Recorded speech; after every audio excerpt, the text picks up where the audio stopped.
Good evening. The eyes of the world are now fixed on Rio de Janeiro, Brazil, as the 17th BRICS Summit officially will open its doors tomorrow, July 6th, and will continue through Monday.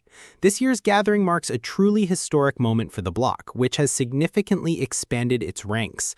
Joining the original five, Brazil, Russia, India, China, and South Africa, are new full members including Ethiopia, Egypt, Indonesia, Iran, Saudi Arabia, and the United Arab Emirates.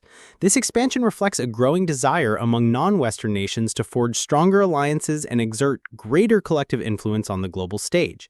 While some key leaders, notably Chinese President Xi Jinping and Russian President Vladimir Putin, are represented by their respective premiers and foreign ministers, the focus remains sharply on Indian Prime Minister Narendra Modi and host Brazilian President Luiz Inácio Lula da Silva, who are central to steering the discussions. Brazil, as the current chair of BRICS, has set an ambitious agenda under the theme Strengthening Global South Cooperation for More Inclusive and Sustainable Governance. This overarching theme encapsulates Brazil's commitment to empowering developing nations and reforming global institutions to better reflect contemporary realities. Their agenda is comprehensive, focusing on 6 core priorities.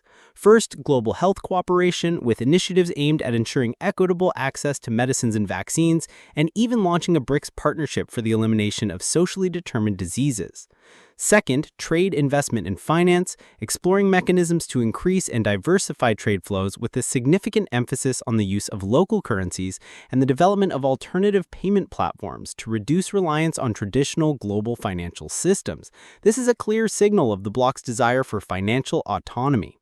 The third priority is climate change, where Brazil is pushing for the adoption of a BRICS climate leadership agenda and a framework declaration on climate finance, aiming to guide structural changes in the financial sector towards green initiatives. This aligns with Brazil's upcoming role as host of COP30 later this year. Fourth, artificial intelligence governance, promoting inclusive and responsible international governance of AI technologies to harness their potential for social, economic, and environmental development for all. Fifth, the reform of the multilateral peace and security architecture, seeking to enhance global systems to effectively address conflicts, prevent humanitarian crises, and foster diplomatic solutions. Finally, institutional development, strengthening the internal mechanisms and coordination within the expanded BRICS framework to ensure its efficiency and effectiveness as a larger grouping. These discussions are not merely theoretical. They are backed by efforts like the approval of a joint declaration by BRICS industry ministers in May, which included the official recognition of the BRICS Center for Industrial Competences aimed at boosting Industry 4.0 skills and fostering productivity. The summit is expected to yield several major outcome documents, including a leaders' declaration, a statement on global governance and AI, and a framework on climate finance. As BRICS continues to expand and assert its influence, this summit is poised to address critical issues affecting the global south and redefine the contours of international cooperation, even amidst ongoing geopolitical tensions and the strategic maneuvering of global powers.